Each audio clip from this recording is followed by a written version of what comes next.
Jordan is home to hundreds of thousands of Syrian refugees and buckling under the pressure as international aid falls short. In the meantime, the kingdom faces the threat of encroaching Islamist terrorism. Well, I'm in Amman to speak exclusively to King Abdullah II. Your Majesty, many thanks for joining us on the Global Conversation.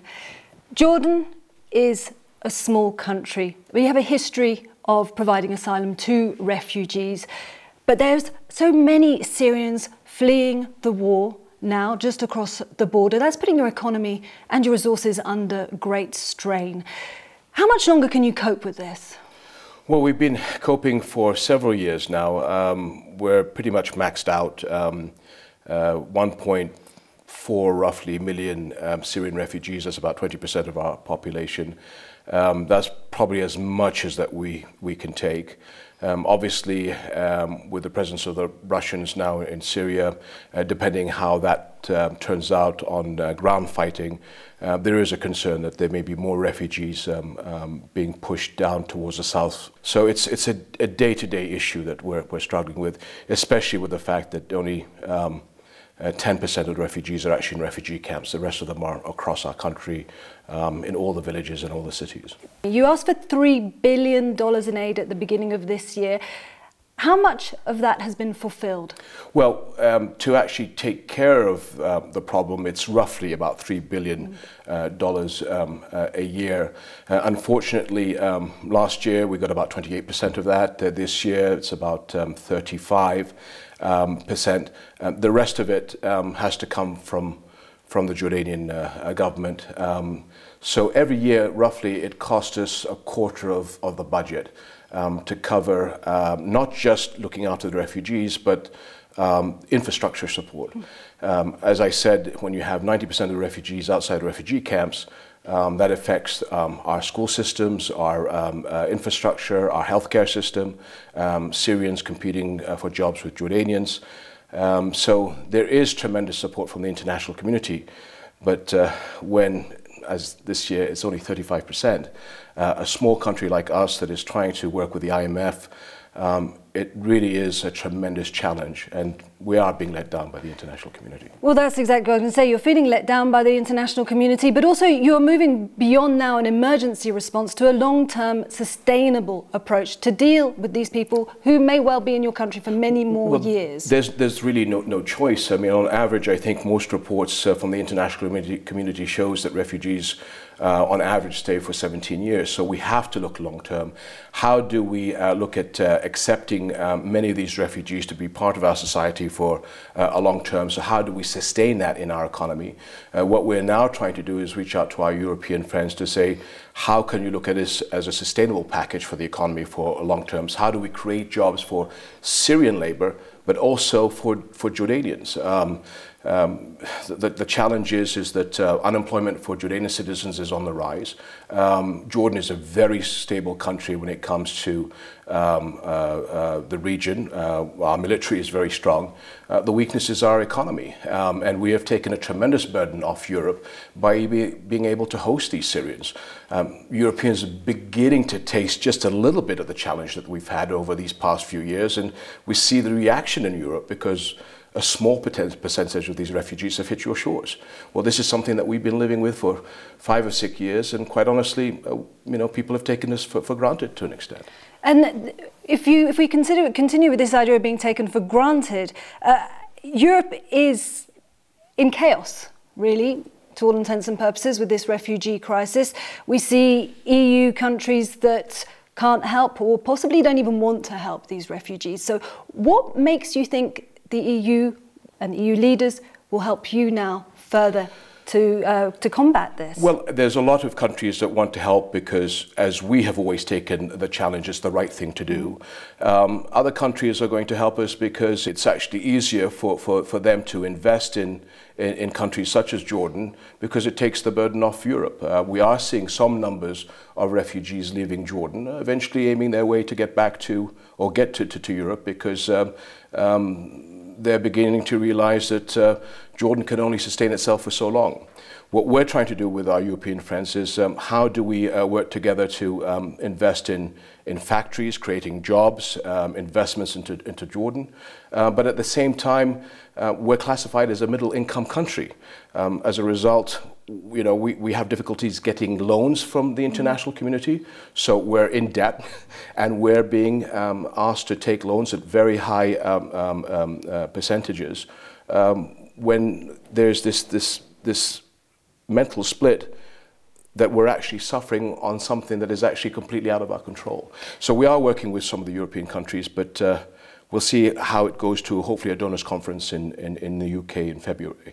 Well, you mentioned that Syrians are leaving, going over to Europe as conditions deteriorate here. We also hear that some Syrians are actually choosing to return to Syria because they're losing hope.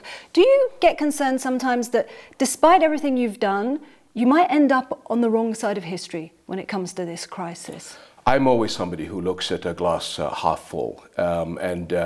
If we'll talk about the challenges that we have now, I think the issue of refugees arriving on the shores of Europe has been a wake-up call for all of us that we have to have better coordination. If we take one step back, what we have been talking up until this point is obviously this global war against terror.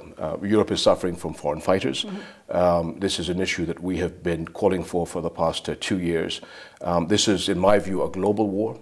A third world war by other means. Getting our act together in Syria allows us a building block to be able to deal with this in a holistic approach. So we have to come together and help each other on this issue. And I think there's a wake-up call now that there has to be a synchronization. And as we talk about the Russian involvement in this, there's an opportunity. Previously, the US has held a lot of weight in this region. You've just mentioned Russia.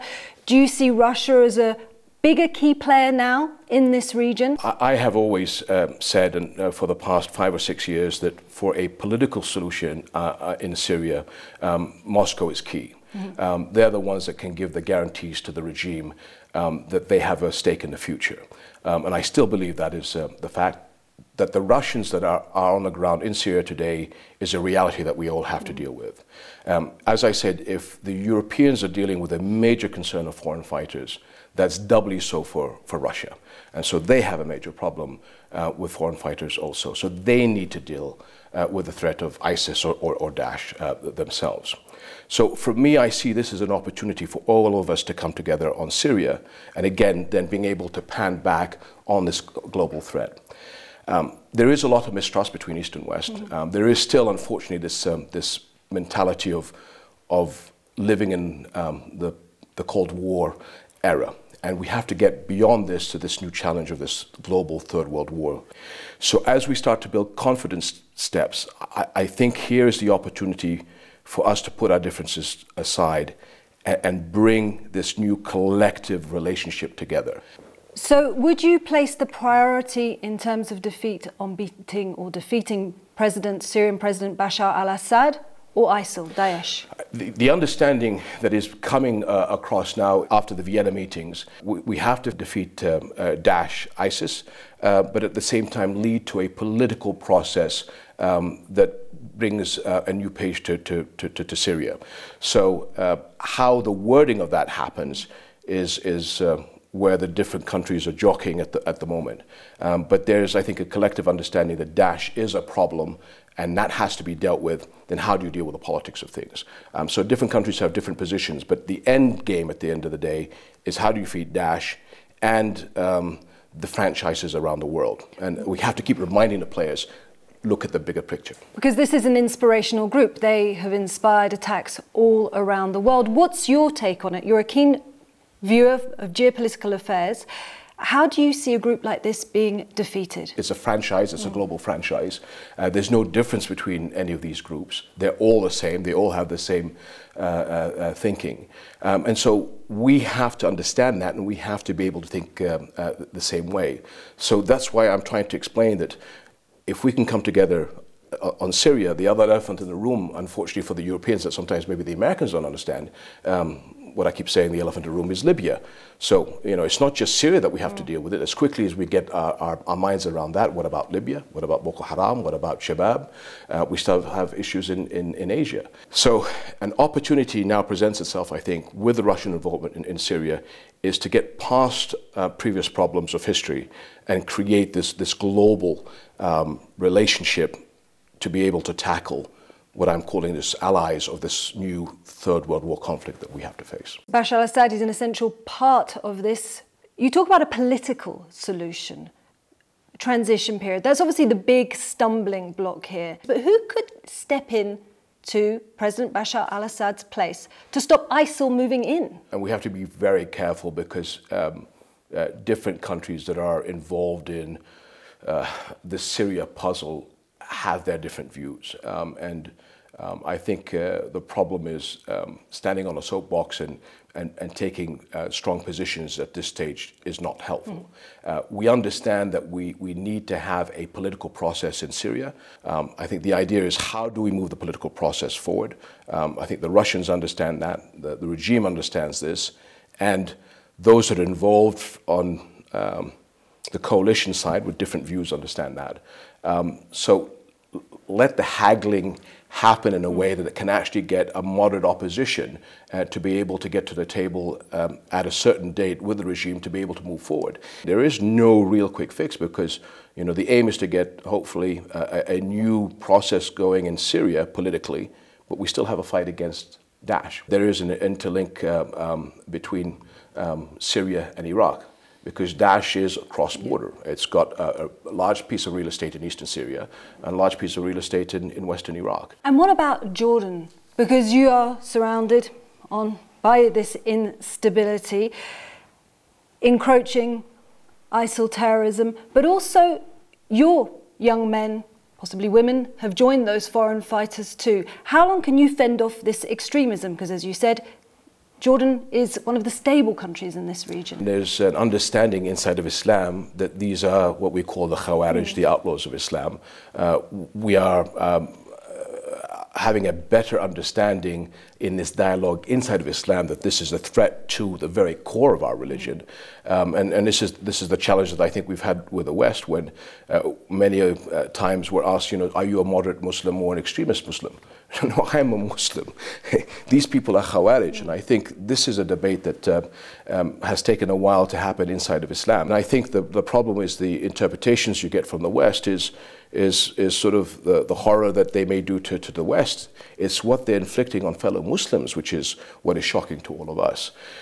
So again, if you look at Islamic history, Khawarij in a way have never lasted. Once people understand who they are, it's a blink of an eye. The problem is we have to put the global differences aside. We need the rest of the world to work with us in this direction. And this is why I say it's Muslims, Christians, Jews, other religions, all of us fighting this global fight together. It is a war inside of Islam. It is our civil war, but we can't do it by ourselves. If we change tack slightly and we look at the Israeli-Palestinian conflict, on another of your borders, the western border, well, peace there seems pretty much impossible at the moment. Do you think that a change of leadership is required to restart, to kickstart that peace process? And what role can Jordan play? Well, it's not for me to say about leaders. The leaders represent their own people. But what I will say is that we have to have an ability to solve the Israeli-Palestinian problem, especially with what I've been talking about. So to see extremists trying to create a problem in the holy city of Jerusalem, when we're dealing with this global war on extremism, makes no sense at all. We are dealing with this international problem, and we're leaving it to certain extremists that want to create a religious conflict in Jerusalem, is to me asinine. And every single time there is no negotiation, violence flares. Israelis hate it when we say that the Palestinian issue is part of the problem. The extremists use the plight of the Palestinians and Jerusalem as their rallying cry.